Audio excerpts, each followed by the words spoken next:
जय श्री राम। ओम नमः शिवाय। कल आपको उमा संहिता की भिन्न भिन्न पापों के कारण मिलने वाली नरक यातना वर्णन तथा कुकरू बलि और काग बलि एवं देवता आदि के लिए दी हुई बलि की आवश्यकता एवं महात्मा का प्रतिपादन का पाठ बताया था। आज आपको यमलोक के मार्ग में सुविधा प्रदान करने वाले विविध दानों का वर्णन करेंगे। ध्यान से सुने और अपने जो पितृ हैं, जो पितृ देवता बन गए हैं, या जो भी घर में ऐसा किसी के साथ हुआ है, शांत हो गए, तो उनके लिए क्या क्या दान करना चाहिए वो ध्यान से सुने। ये सब उमा संहिता में लिखा हुआ है, शिव पुराण के अंदर। व्यास जी बोले, प्रभु पापी मनुष्य बड़े दुख से यमलोक के मार्ग में जाते हैं। अब आप मुझे उन धर्मों का परिचय दीजिए जिससे जीव सुखपूर्वक यम मार्ग पे यात्रा करते हैं। सनत कुमार जी ने कहा, मुने अपना अपना किया हुआ शुभ कर्म बिना विचारे विवश होकर भोगना पड़ता है। अब मैं उन धर्मों का वर्णन करता हूँ जो सुख देने वाले हैं। इस लोक में जो श्रेष्ठ कर्म करने वाले कोमल चित और दयालु पुरुष हैं, वे भयंकर यम मार्ग पर सुख से यात्रा करते हैं। जो श्रेष्ठ ब्राह्मणों को जूता और खड़ऊ दान करता है, वह मनुष्य विशाल घोड़े पर सवार होकर सुख से यमलोक को जाता है। छत दान करने से मनुष्य उस मार्ग पर उसी तरह छाता लगाकर चलते हैं जैसे यहाँ छाते वाले लोग चलते हैं। शिव का दान करने से मनुष्य रथ द्वार सुख से यात्रा करते हैं। और सैया और आसन का दान करने से दाता यमलोक के मार्ग पर विश्राम करते हुए सुखपूर्वक जाता है। जो बगीचे लगाते हैं, छायादार वृक्ष का रोपण करते हैं अथवा सड़क के किनारे वृक्ष रोपण करते हैं और धूप में बिना कष्ट के उठाए यमलोक को जाते हैं। पुलवाड़ी लगाते हैं, वे पुष्पक विमान से यात्रा करते हैं। देव मंदिर बनवाने वाले उस मार्ग पर घर के भीतर क्रीड़ा करते हैं। जो यतियों को आश्रम का निर्माण करते हैं और अनाथों के लिए घर बनवाते हैं, वे भी घर के भीतर क्रीड़ा करते हैं। जो देवता अग्नि गुरु ब्राह्मण माता और पिता की पूजा करते हैं, वे मनुष्य स्वयं ही पूजित हो अपनी इच्छा के अनुकूल मार्ग द्वार सुख से यात्रा करते हैं। दीप दान करने वाला मनुष्य संपूर्ण दिशाओं को प्रकाशित करते हुए जाते हैं। गुहा दान करने से दाता रोग शोक से रहित हो जाता है।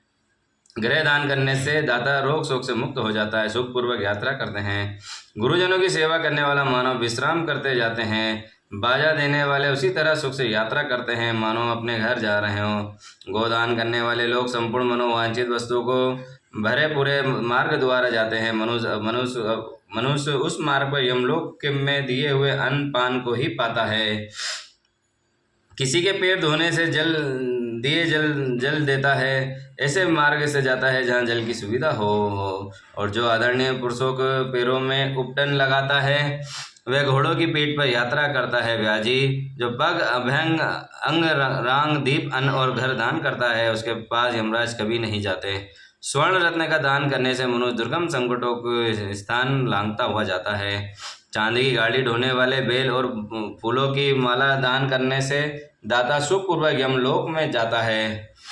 इस तरह के दानों से मनुष्य सुखपूर्वक यमलोक की यात्रा करते हैं और स्वर्ग में सदा भांति भांति के भोग पाते हैं। सब दानों में अन्न दान को ही उत्तम बताया गया है, क्योंकि वह तत्काल तृप्ति प्राप्त करने वाला मन को प्रिय लगने वाला तथा बल और बुद्धि को बढ़ाने वाला है। शेष मुनि अन्न के समान दूसरा कोई दान नहीं है, क्योंकि अन्न से ही प्राणी उत्पन्न होते हैं और अन्न से ही अभाव में मर जाते हैं। एतद् अन्न दान से महापुण्य बताया गया है, क्योंकि अन्न के बिना भूख की आग तृप्त हुई समस्त प्राणी मर जाते हैं। अन्न की ही सब लोग प्रशंसा करते हैं, क्योंकि अन्न में ही सबसे सब कुछ प्रतिष्ठित है। अन्न के समान ना तो दान हुआ है और ना ही होगा। मुने ये संपूर्ण जगत अन्न से ही धारण किया जाता है। लोगों में अन्न को बलाकारक बताया गया है। अन्न रोटी सब्जी बारीक खाने से कितनी ताकत होती है देख लो, शिव पुराण में लिखा है। पापा ने नहीं पढ़ा है, हाँ पता हो तो मेरे को वीडियो चल रहा है ना। आराम से खाया करो रोटी, है ना, मैगी नहीं खाना है।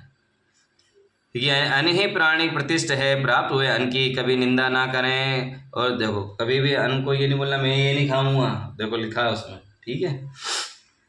और न किसी तरह फेंके और फेंके ही, और कुत्ते और चंडाल के लिए भी किया हुआ अन्नदान कभी नष्ट नहीं होता। जो मनुष्य थके मादे और अपरिचित पथिक को अन्न देता है और समय देते समय कष्ट का अनुभव नहीं करता, वह समृद्धि भागी होता है। महामुने जो देवता पितरों ब्राह्मण अतिथियों को अन्न से तृप्त करता है, उसे महान पुण्य फल की प्राप्ति होती है। अन्न और जल का दान शूद्र ब्राह्मणों के लिए समान रूप से महत्व रखता है। अन्न की इच्छा पुरुषों के उसके गोत्र सखा स्वाध्याय और देश नहीं पूछना चाहिए। अन्न साक्षात ब्राह्मण है, अन्न साक्षात ही विष्णु है और शिव है, इसलिए अन्न के समान दान ना हुआ है और ना ही होगा। अन्न ही ब्रह्मा जी हैं, अन्न ही विष्णु जी हैं, अन्न ही अपने भोलेनाथ हैं, इसलिए भोजन करना अनिवार्य है। ठीक है, होगा। और जो पहले बड़ा भारी पाप करके पीछे अन्न का दान करने वाला हो जाता है, वे भी सब पापों से मुक्त होकर स्वर्गलोक को जाता है। अन्न, जल, घोड़ा, गो, वस्त्र, सैया, छत्र और आसन, इन 8 वस्तुओं का दान यमलोक के लिए उत्तम माने गए हैं। इसी प्रकार दान विशेष मनुष्य विमान पर बैठकर यमराज के नगर में जाता है, इसलिए सबको दान करना चाहिए।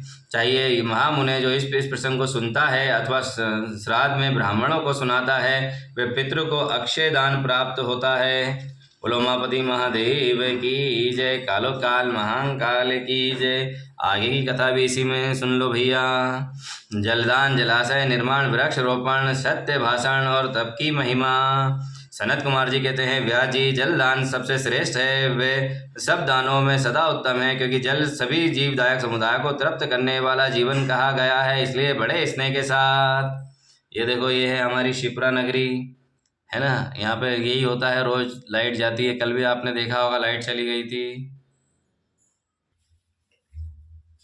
जीवन समुदाय को तृप्त करने वाला जीवन कहा गया है, इसलिए बड़े स्नेह के साथ अनिवार्य रूप से प्रधान पोसला चलकर दूसरों को पानी पिलाकर प्रबंध करना चाहिए। जलाशय निर्माण के इस लोक में और परलोक में भी महान आनंद की प्राप्ति कराने वाला होता है। यह सत्य है, इसमें संशय नहीं है। इसलिए मनुष्य को चाहिए कि वे कुआं, बावड़ी और तालाब बनवाए। कुएं में जब पानी निकल आता है तब वह पापी पुरुष पाप कर्म का आधा भाग हर लेता है तथा सत्कर्म में लगे हुए मनुष्य सदा ही समस्त पापों को हर लेता है। जिसके खुदवाए हुए जलाशय में गो, ब्राह्मण तथा साधु पुरुष सदा पानी पीते हैं, वे अपने सारे वंश का उद्धार कर देता है। जिसके जलाशय में गर्मी के मौसम में भी अनिवार्य रूप से पानी टिका रहता है, वह कभी दुर्गम एवं विषम संकट नहीं प्राप्त होता। उसके पोरखे में केवल वर्षा ऋतु में जल ठहरता है, उसे प्रतिदिन अग्निहोत्र जल करने का फल मिलता है। ऐसे ब्रह्मा जी का कथन है, जिसके तड़ाक में शरद काल तक जल ठहरता है, उसे सहस्र गोदान का फल मिलता है,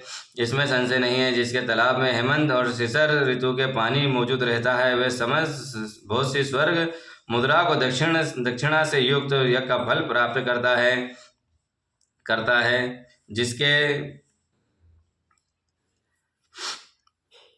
जिसके सरोवर में वसंत और ग्रीष्म काल तक पानी बना रहता है, उसे अतिरात्र और अश्वमेध यज्ञों का फल मिलता है। ऐसे मुनीश महात्माओं का कथन है। मुनीश्वर व्यास जी जीवों को तृप्ति प्रदान करने वाले जलाशय उत्तम फल वर्णन किया है। अब वृक्ष लगाने में जो गुण है उसका वर्णन सुनो। जो वीरान एवं दुर्गम स्थानों वृक्ष लगाता है, वह अपनी बीती तथा आने वाली संपूर्ण पीढ़ियों को तार देता है, इसलिए वृक्ष अवश्य लगाना चाहिए। ये वृक्ष लगाने वाले के पुत्र होते हैं, इसमें संशय नहीं है। वृक्ष लगाने वाला पुरुष परलोक में जाने पर अक्षय लोकों को पाता है। पुरखा खुदाने वाला, वृक्ष लगाने वाला और यज्ञ कराने वाला जो द्विज है, वे तथा दूसरे सत्यवादी पुरुषों के लिए स्वर्ग से कभी नीचे नहीं गिरते। सत्य ही ब्रह्मा है, सत्य ही परम तप है और सत्य ही श्रेष्ठ यज्ञ है और सत्य ही उत्कृष्ट शास्त्र ज्ञान है। सोए हुए पुरुषों में सत्य ही जागता है, सत्य ही परम पद है। सत्य से पृथ्वी टिकी और सत्य में ही सब कुछ प्रविष्ट है। तप यज्ञ, पुण्य, देवता, ऋषि और पितरों का पूजन, जल और विद्या, ये सत्य पर अम्लित